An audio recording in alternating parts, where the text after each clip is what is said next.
My wife's paranoia destroyed our marriage. She thought I'd cheat with her daughter. Then this happened. It was a warm, sunny afternoon when Emily first dropped the bombshell. We were sitting in the living room, her uniform from the hospital still crisp from the morning's laundry. I just broached the topic again about her stepping back from work for a while. "I think it would really help," I said gently, my eyes searching hers. "You've been through so much these past few years, and I just want you to have some time to heal." Her response wasn't what I expected. She froze for a moment, staring at me with an intensity one couldn't decipher. Then, without warning, her voice rose, sharp and unrelenting. "I know what you're doing," she snapped, her face flush with anger. "You think I don't see through you?" Confused, I leaned forward, hands out in a calming gesture. "Emily, what are you talking about? What do you mean?" "You have someone else," she yelled, standing abruptly. Her accusation hit like a slap across the face. "Don't pretend you don't. I've seen how you've been acting, all this sudden generosity, thinking you can pay me off to feel less guilty." I was stunned into silence.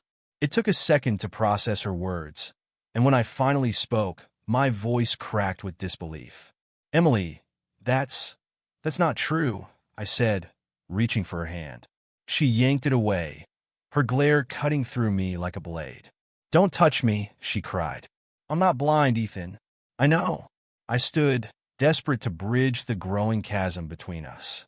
"If you're so sure," I said, my voice shaking with a mix of anger and hurt, "then check my phone. My laptop. Everything. I've got nothing to hide." She didn't take a single step toward the devices I gestured to. Instead, she crossed her arms, her jaw set. "You're good at covering your tracks, aren't you? I'm not falling for that." I tried again, this time louder, firmer. "Emily, listen to yourself. You're accusing me of something I haven't done, and you're not even willing to look at the proof." Her response was immediate and chilling. She grabbed my laptop, and before I could stop her, it was sailing through the air, crashing onto the hardwood floor with a sickening crack. I stared at the shattered screen, my mind racing. I can't do this right now," I murmured, my hands trembling. Grabbing my keys, I turned to the door. "I need time," I said, glancing back at her. "Time to process what's even happening here." Her voice followed me as I left, but the words blurred together. I couldn't stay. I drove aimlessly for what felt like hours. The roads blurred under the amber glow of streetlights, my knuckles white on the steering wheel. Eventually, I found myself in front of my parents' house, the place where I'd always found comfort as a kid. Tonight, though, it felt like a retreat, somewhere to hide rather than heal. My mom opened the door before I even had a chance to knock. She took one look at my face and ushered me in, her arms wrapping around me in a silent embrace. "What happened?" she asked softly, but I couldn't form the words. "Not yet."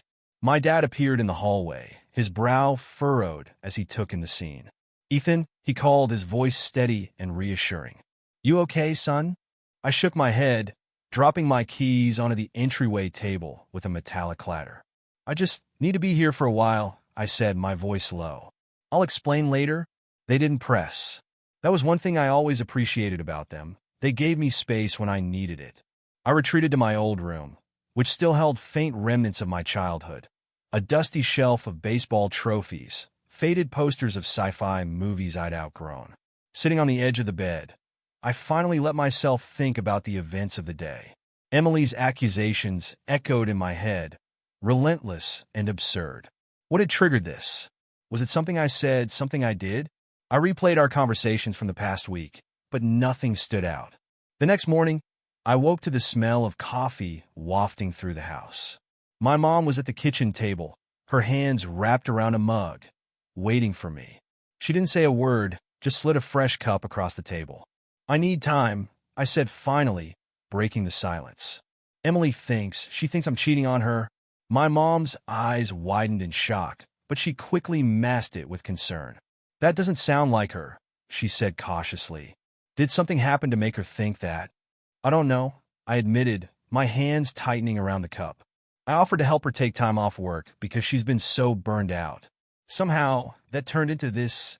Dad joined us a few minutes later, pulling up a chair. Have you talked to her since you left? He asked, ever the practical one. I shook my head. She called once, but I didn't answer. Then she called Katie. Mom frowned. Your sister? Why? To check if I was really here, I said bitterly. She didn't believe me when I said I was staying with you. They exchanged a glance, the kind of silent conversation parents have when they're trying to figure out how to help. You're welcome to stay as long as you need, Mom said finally. But you should talk to her, Ethan. Let her explain herself. I nodded, but deep down, I wasn't sure I was ready for that yet. The silence in my parents' house felt heavier than it used to. I spent most of the day pacing, trying to find something to do with my hands. Mom had offered me a few odd jobs around the house, tightening a leaky faucet, checking on a flickering light, but even that didn't distract me for long. By mid-afternoon, I knew I couldn't avoid it any longer. I grabbed my phone and stared at the screen for what felt like an eternity. Emily's number sat at the top of my recent calls, the missed call notification glaring at me. With a deep breath, I tapped her name and waited. She answered on the first ring. Ethan, she said, her voice a mix of relief and frustration. Why did you leave? I swallowed hard, gripping the phone tighter. Emily, you threw my laptop. What was I supposed to do? Just sit there while you tore me apart? Her breath hitched, and for a moment, I thought she might cry. Instead, her voice came back sharper.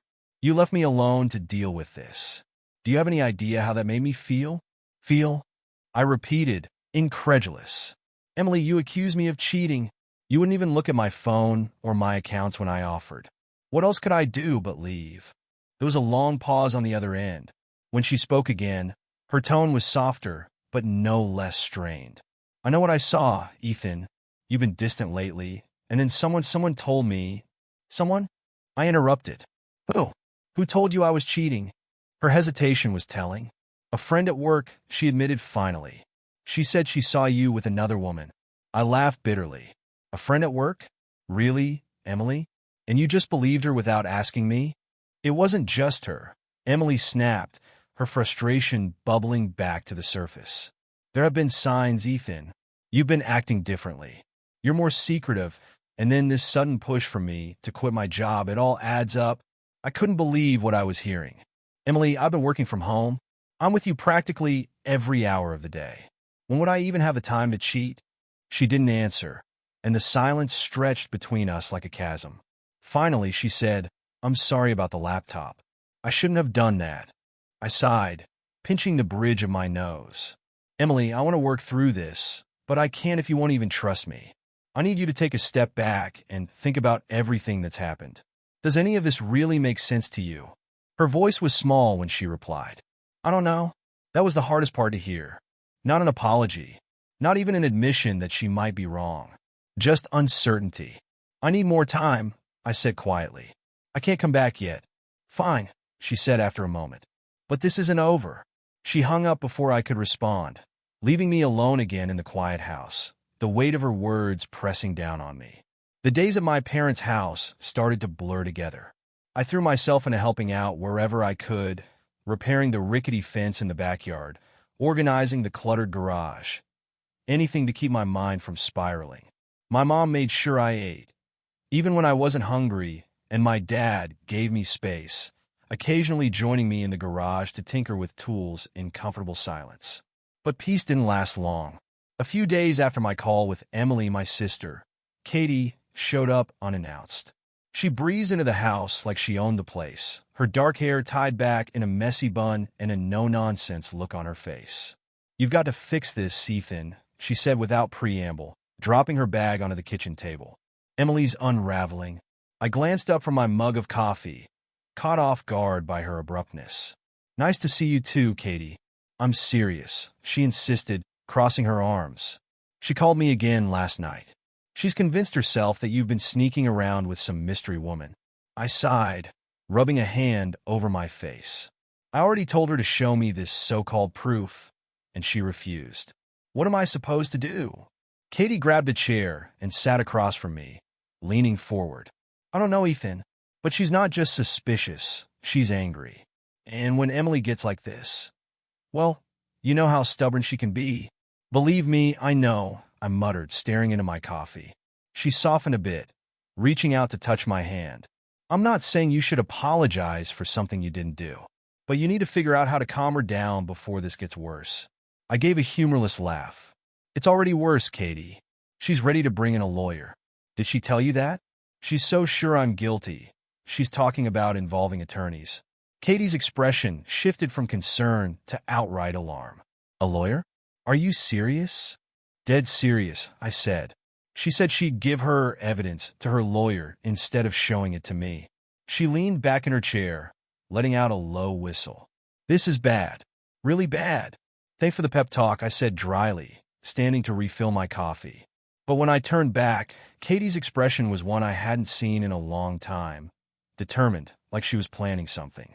You're going to have to fight fire with fire, she said, her tone resolute. What's that supposed to mean? I asked, raising an eyebrow.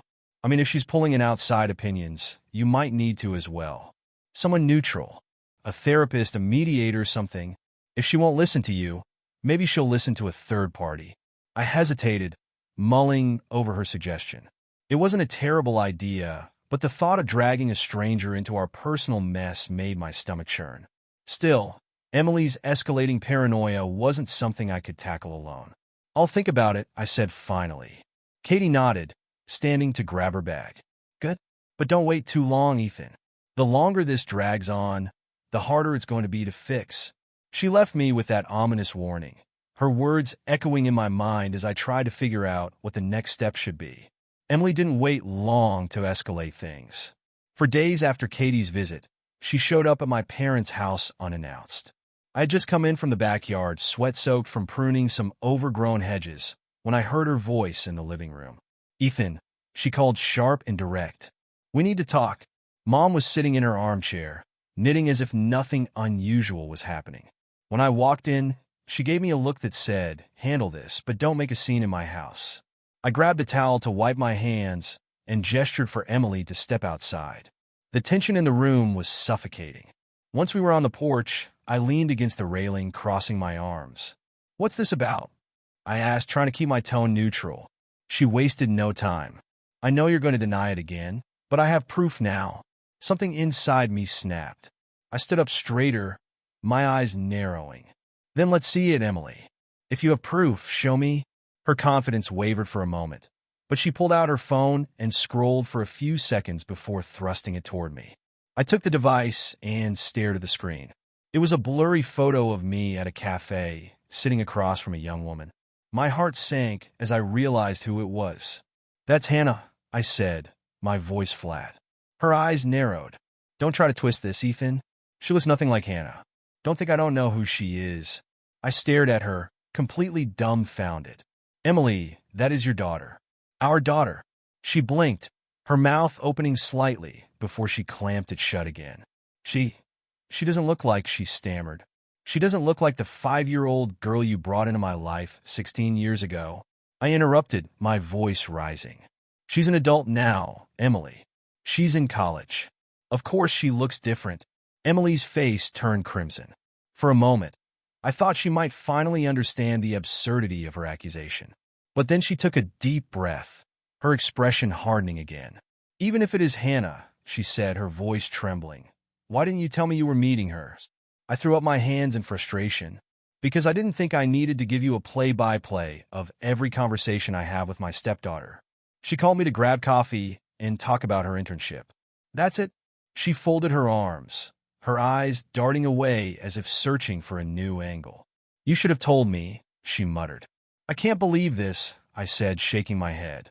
This entire mess, your accusations, the broken laptop, me moving out, all of it because of this? Emily didn't respond. Instead, she turned and started walking toward her car, leaving me standing on the porch, stunned. Just before she got in, she looked back over her shoulder.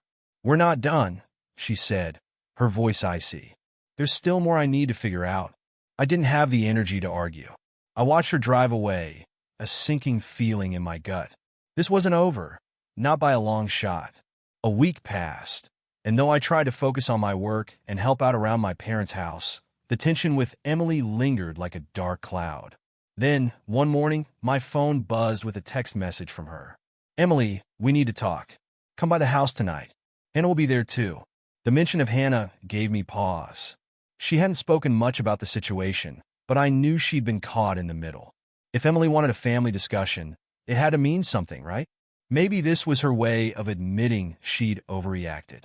I drove to the house that evening, nerves twisting in my stomach.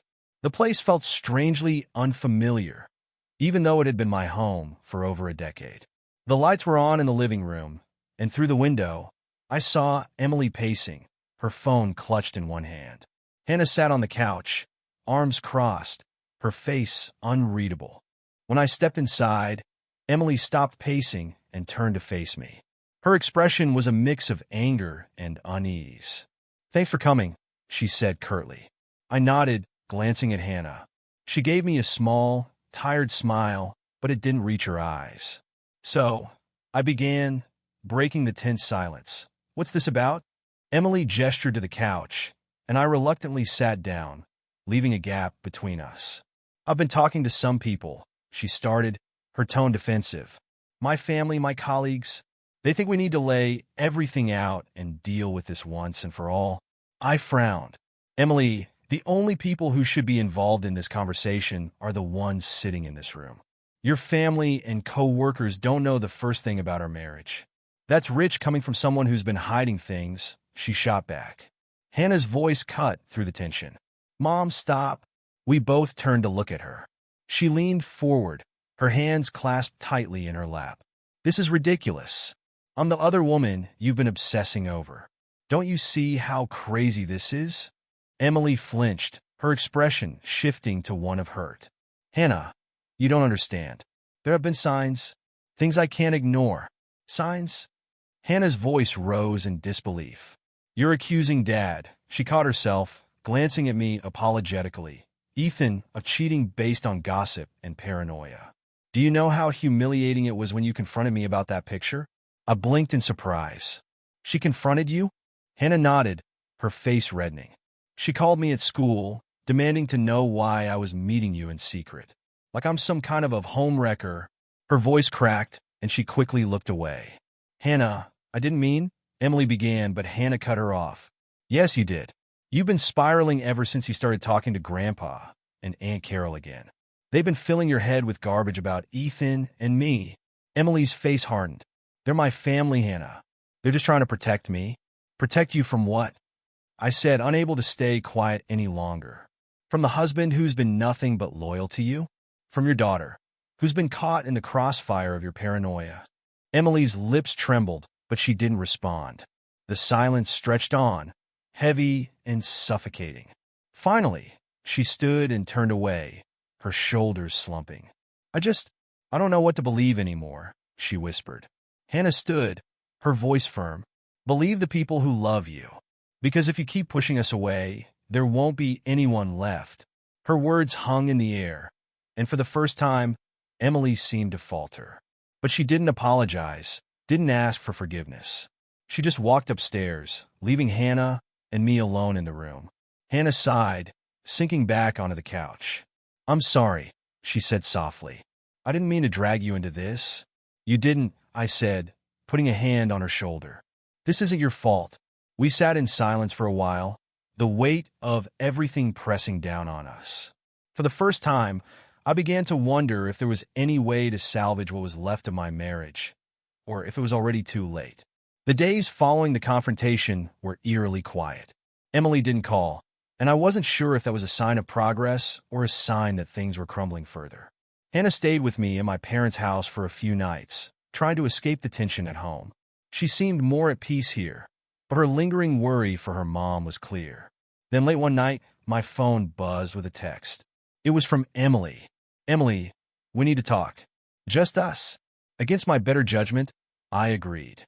We decided to meet at a neutral place, a quiet diner we used to go to when we were first dating. Sitting across from her in the booth, I felt a pang of nostalgia, but the guarded look on her face quickly dispelled it. "I've been thinking about what Hannah said," Emily began, stirring her coffee absently. "About my family?" I nodded, waiting for her to continue.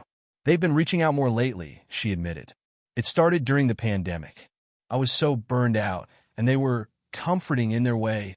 "That's fine, Emily," I said carefully. But their influence has clearly done more harm than good. Her eyes darted up, sharp. They're just trying to protect me. I leaned forward, keeping my tone calm but firm. From what? From me? From Hannah? What exactly are they protecting you from? She hesitated, biting her lip. They've always worried about me being too trusting. After my first marriage, they warned me not to let anyone else take advantage of me. That's understandable, I said. But do you really think that's what I've been doing? Taking advantage of you? Her silence was deafening. She stared into her coffee, her fingers tightening around the cup. Emily, I continued, my voice softening. I'm not your ex-husband. I've been by your side for 16 years. I raised Hannah with you. I've done everything I can to make this life work for all of us. How could you let their opinions outweigh everything we've built together? Her eyes flicked to mine, and for the first time, I saw a glimmer of doubt in her expression. They're my family, she said weakly. They've seen me at my worst. They just want what's best for me. And do you think this is it? I asked, gesturing between us. The paranoia, the accusations, the distrust. Do you really think this is what's best for you? She didn't answer. Instead, she pulled out her phone and placed it on the table. They told me something, she said quietly, almost as if she didn't want to say the words aloud. They said, you've been a bad influence on Hannah, that she's too young to be as independent as she is, that you've pushed her to grow up too fast. I blinked, stunned. A bad influence? On Hannah? Are you serious? They said, she started, but I interrupted her, my voice rising for the first time. They said, Emily, do you even hear yourself? Your family, the same people who tried to marry you off as a teenager, are now criticizing how we raised our daughter. She's not your daughter, Emily snapped suddenly, and the words hit me like a physical blow. I froze, the sting of her words settling deep in my chest. She's my daughter in every way that matters, I said, my voice barely above a whisper. I've been there for her since she was 5 years old. I've loved her, supported her, and she calls me dad. How can you throw that in my face? Emily's face crumpled, and she pressed her hands to her temples. I don't know what's happening to me, she admitted, her voice cracking. I feel like everything is falling apart, and I don't know who to trust anymore. You can trust us, I said firmly. Hannah and me? But you have to choose us over the toxic voices in your ear. Tears welled in her eyes, but she didn't respond. After a moment, she grabbed her phone, mumbled something about needing more time, and left the diner without another word. As I watched her go, I realized that no matter how much I wanted to save this marriage, it wasn't something I could do alone. Emily had to decide whether she wanted to rebuild or let everything fall apart. For now, all I could do was wait. A week later, just as I was beginning to feel the first pangs of acceptance that maybe Emily and I couldn't fix this, I got a call that dragged me right back into the storm. It was my lawyer, David. Ethan, he started, his voice calm but serious. I received a message from Emily's lawyer today. It sounds like she's moving forward with filing. My stomach dropped. Filing for divorce? I asked, though I already knew the answer. Yes, David confirmed. The message mentioned preliminary discussions and the division of assets. It's standard language, but it means she's serious. For a moment, I couldn't speak. The idea of divorce had always been a distant, worst-case scenario, a theoretical endpoint to all this turmoil. Hearing it spoken aloud made it real. I didn't think it would get to this, I said finally, my voice hollow. David hesitated. It doesn't have to go all the way, Ethan. Sometimes this is just a way to force communication or set boundaries. But you need to prepare yourself. Just in case. I rubbed my temples, the weight of everything pressing down harder than ever. What do I do now? I asked. For now, we wait for the official paperwork. In the meantime, keep records of everything. Communication, finances, anything that could come up in a settlement. And, Ethan, if there's any chance of reconciliation, you might want to try mediation before this goes further. Mediation. The word echoed in my mind long after we hung up. Katie had suggested it weeks ago, but I hadn't thought it would come to this. Now it felt like my last lifeline. That evening, I called Emily. The phone rang longer than usual before she answered. Her voice was subdued, almost cautious. Ethan, we need to talk, I said. Face to face. This can't keep spiraling. She hesitated, but then I heard her sigh. Okay, tomorrow? Tomorrow, I agreed. When the next day came, I arrived at the house feeling more nervous than I had during our last meeting. Emily was waiting in the living room, dressed casually, but her posture was stiff, defensive. I sat down across from her, clasping my hands to keep them from fidgeting. David called me, I started. He said your lawyer reached out. Her face tightened, but she didn't deny it. I didn't know how else to protect myself, she said, her voice barely above a whisper. Protect yourself? I asked, confused. From me? She met my gaze, and for the first time, I saw the fear behind her anger. I don't know who you are anymore, Ethan. I feel like I've been living with a stranger. Her words cut deep, but I pushed through. Emily, I'm the same person I've always been. The same person who sat beside you through every hardship, every sleepless night, every fight. I haven't changed. You have. Her jaw clenched, but she didn't respond. We can't keep fighting like this, I continued. If you're serious about filing, fine. But before it goes that far, I'm asking you to try mediation. One session. If it doesn't help, I'll respect your decision. She stared at me, her expression unreadable. Mediation? She echoed, as if the word were foreign to her. Yes, I said. A neutral third party who can help us communicate without all the accusations and defensiveness. Emily looked down at her hands, her fingers twisting nervously. I don't know if it'll work. I don't either, I admitted. But it's worth a try, isn't it? After what felt like an eternity, she nodded slowly. Okay, one session. Relief flooded through me, but I kept my expression neutral. Thank you, I said simply. As I left the house, I felt the faintest glimmer of hope. It wasn't much, but it was something. The mediation session was scheduled for the following Friday. It was held in a nondescript office building downtown, the kind of place where fluorescent lights buzz faintly and the walls are painted in unremarkable beige. I arrived first, the ticking of the wall clock amplifying the anxiety coiling in my chest. The mediator, a composed woman named Claire, introduced herself with a warm but professional demeanor. She explained the process. We're not here to assign blame or take sides. We're here to find common ground and help you both communicate. Emily arrived a few minutes later. She looked exhausted, her shoulders slumped under the weight of whatever she'd been carrying. She avoided my eyes as she took her seat. Claire started by asking us both to share why we were here. I spoke first. I just want to understand what's happening, I said. We've been together for 16 years. We've faced challenges before, but this feels different. I don't want to give up on us, but I can't keep defending myself against accusations that have no basis. Emily's lips pressed into a thin line. When Claire prompted her to share her perspective, she hesitated before speaking. I've been overwhelmed, she admitted, her voice low. The pandemic, work, reconnecting with my family, it's all been too much. And I started seeing things, noticing patterns that didn't feel right. Patterns like what? Claire asked gently. Emily glanced at me, then quickly looked away. Like him pulling away. Like the way he suddenly wanted me to quit my job. And then my family. She trailed off, her expression conflicted. Claire leaned forward slightly. Emily, it sounds like your family's opinions have played a significant role in how you've been feeling. Is that accurate? She nodded reluctantly. They've been saying things that made me question everything. About Ethan, about Hannah, even about myself. That's exactly what I've been trying to say, I interjected, unable to keep quiet. Your family is planting doubts in your head. They've been doing this for months, and it's tearing us apart. Emily's eyes flashed with anger. Don't blame this all on them. I wouldn't have listened if there wasn't something to question in the first place. Like what? I asked, frustration creeping into my tone. What have I done to make you think I'd betray you? Claire held up a hand to stop us from spiraling. Let's focus on specifics. Emily, can you share one example that made you doubt Ethan? Emily hesitated, then sighed. That picture, she said quietly. The one my coworker took of him and Hannah.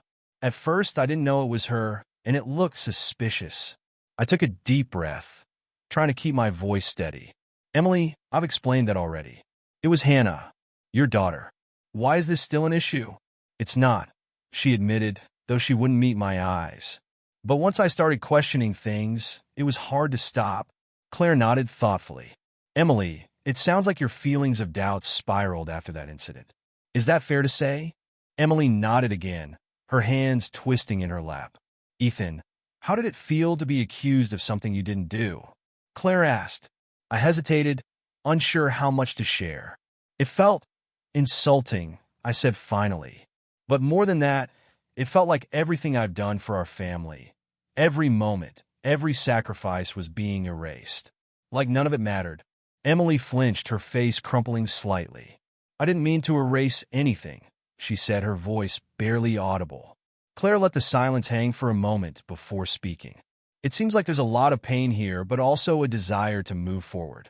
The question is, can you both commit to rebuilding trust? I didn't hesitate. Yes, I said firmly.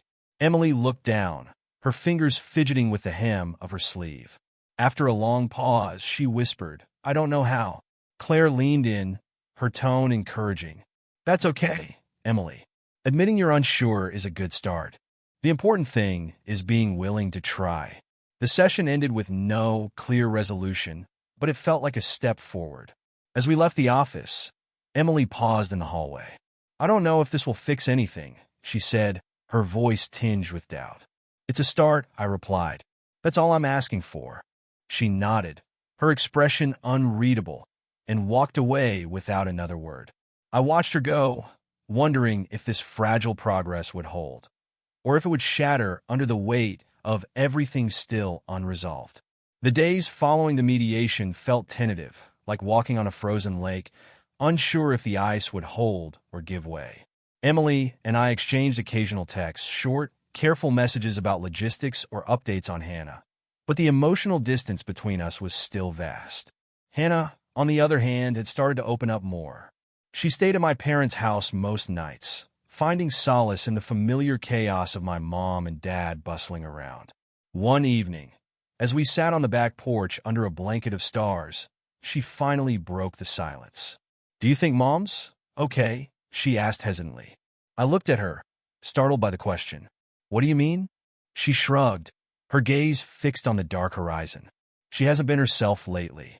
The things she's been saying, the way she's been acting, it's not like her. I'm starting to think this isn't just about you or me. It's something bigger. I sighed, leaning back in my chair. I've thought about that too. But Emily's always been strong, stubborn, sure, but resilient. I don't know what's changed. Hannah hesitated, then said, it's her family. Grandpa, Aunt Carol, they've been filling her head with all this toxic stuff. I overheard them on the phone once, saying you're leading her astray and how I'm too bold for my own good. I stiffened, anger bubbling under the surface. They've been undermining us for months, and she's letting them. It's like they've convinced her that trusting us is a mistake. Hannah nodded, her expression dark. Mom wasn't always like this.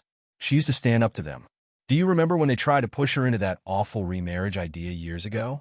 She wouldn't hear of it. I smiled faintly at the memory. She was a force to be reckoned with back then. I guess reconnecting with them after all these years has reopened old wounds. Hannah's voice softened. Do you think she can snap out of it? I don't know, I admitted, my tone heavy. I want to believe she can, but I'm not sure she wants to. She's holding on to something. Maybe fear, maybe anger. And until she lets it go, I don't see how things can change. 2 days later, Emily surprised me with an invitation. Can we have dinner? She asked over the phone. Just us? No mediators. No Hannah. Just us talking like we used to. I hesitated. Part of me worried this was a trap, another chance for her to fling accusations.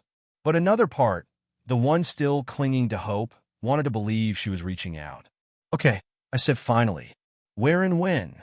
We met at a small Italian restaurant on the edge of town, a place we used to frequent before life became complicated. The warm lighting and soft hum of conversation gave the space an almost nostalgic feel, but the tension between us was palpable. Emily played with her fork as she spoke. I've been thinking about what the mediator said about rebuilding trust. I nodded, staying quiet to let her continue. It's hard, she admitted, her voice wavering. Because trusting you means admitting I've been wrong. And I don't know if I can do that. Her honesty startled me. For the first time, I saw a crack in the wall she'd built around herself. "Emily," I said gently, "no one's asking you to flip a switch. Rebuilding trust takes time, but it can't start if you're not willing to believe in me. At least a little." She looked up, her eyes glistening with unshed tears. "I don't want to lose you," she said quietly. Her words hit me like a punch to the gut. For weeks, I'd been fighting to hold our marriage together. But hearing her admit she still cared stirred something in me I thought I'd lost. "You don't have to," I said, my voice steady. "But it has to go both ways. You need to shut out the noise, the doubts, the voices from your family, and listen to your heart. Do you still trust me deep down?" Her lip quivered, and for a moment, I thought she might say yes. But instead, she whispered, "I don't know." It wasn't the answer I wanted, but it wasn't a no. For now, that would have to be enough. We left the restaurant without a resolution, but as we walked to our cars, Emily lingered for a moment. "Thanks for meeting me," she said softly. "Anytime," I replied, and I meant it. As I drove home, I couldn't shake the feeling that something had shifted. It wasn't a breakthrough, but it was a start, and for the first time in weeks, that felt like progress.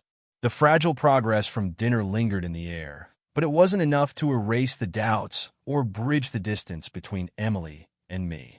Still, I clung to the idea that her willingness to talk was a step in the right direction. That hope, however, was tested sooner than I expected. The weekend after our dinner, Emily asked me to meet her at the house. "There's something I need to tell you," she said over the phone. Her tone was serious, almost somber, and it set my nerves on edge. When I arrived, I found her sitting at the kitchen table, a stack of papers in front of her. She looked up as I entered, her expression unreadable. "What's this?" I asked, gesturing toward the papers. "Some things you should see," she replied. "From my family." I sat across from her, my heart pounding as I scanned the documents. They were a mix of printed emails, handwritten notes, and typed letters. As I read, the extent of their interference became horrifyingly clear. One letter from her father criticized me for corrupting Emily by allowing her to work through the pandemic instead of insisting she quit.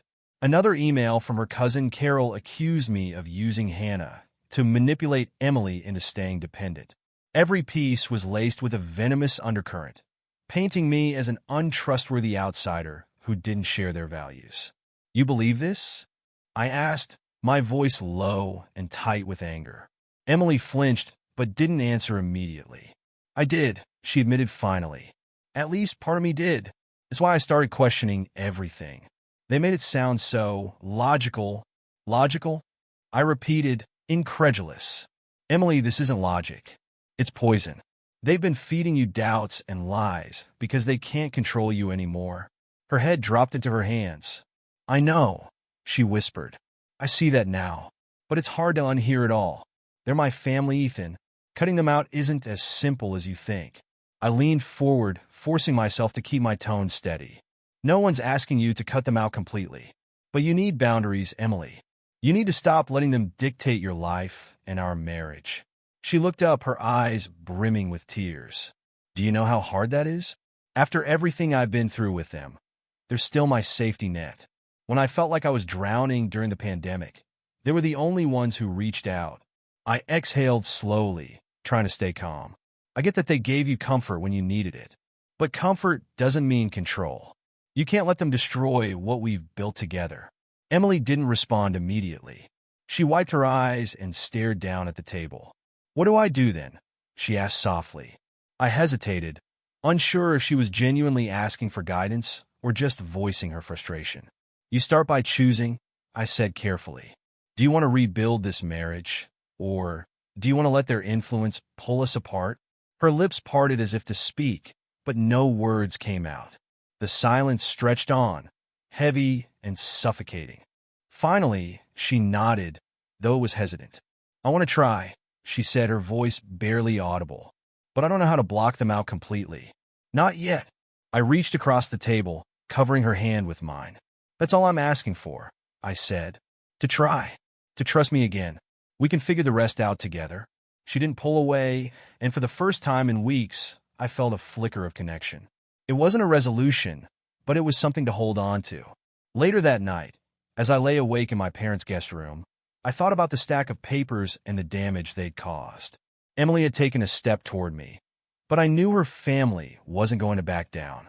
If we were going to make it through this, we'd have to face them head on, and that, I realized, would be the ultimate test of her commitment to us.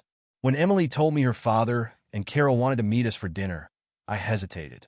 It felt like a trap, but Emily insisted it was time to address everything. At the restaurant, the tension was immediate. Carol wasted no time, her voice cutting. "So, Ethan, how's life since you left my niece?" "I didn't leave her," I said firmly. "I gave us space to work through this." Emily's father leaned in, his tone accusatory. "You call abandoning your wife and stepdaughter working through things?" Before I could respond, Emily spoke up, her voice clear and steady. "That's enough. This is why I needed space from you. You're not protecting me. You're tearing my family apart." Carol scoffed, but Emily didn't waver. "Ethan's my husband and Hannah's father in every way that matters. If you can't respect that, I don't need your advice." The rest of dinner was tense, but as we left, Emily took my hand. "I'm in it," she said. For the first time in weeks, I felt a spark of hope. She was starting to fight for us.